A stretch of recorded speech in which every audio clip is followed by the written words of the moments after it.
Miyangiz bu sokin yotgan vulqon. Uyg'onishi bilan hayotingizni butunlay o'zgartiradi. Siz o'ylaganingizdan 10 barobar aqlliroqsiz. Miyangizni yashirin resurslari. Kitobida miyangiz shunchalik kuchliki, u hali o'zi ham chegaralarini bilmaydi. Faqat uni uyg'otish kerak. Muallif fikricha, har birimiz faqat bitta emas, balki 10 ta turli intellektga egamiz. Birinchisi shaxsiy, o'z his-tuyg'ularimizni va motivlarimizni tushunish.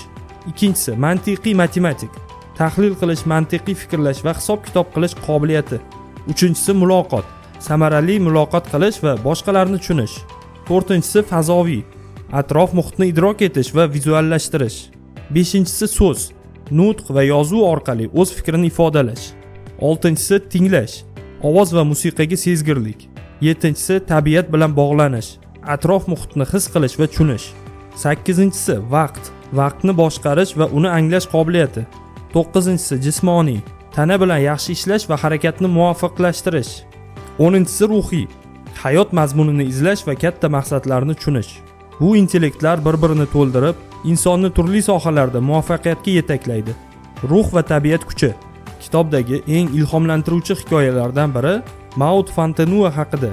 U Tinch okeanini yolg'izlikda bir kichik qayiqda kesib o'tgan birinchi ayol bo'ladi. Ushbu jasorat tabiat bilan bog'lanish, jismoniy va ruhiy intellektlarning uyg'unligi orqali erishganini ko'rsatadi.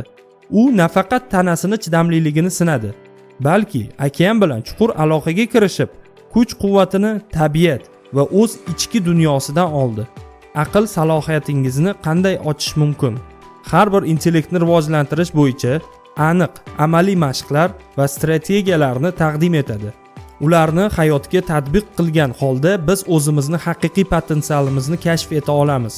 Bu kitob dunyo qarashimizni kengaytirib, miyamizning to'liq imkoniyatini ishga solishga taklif beradi.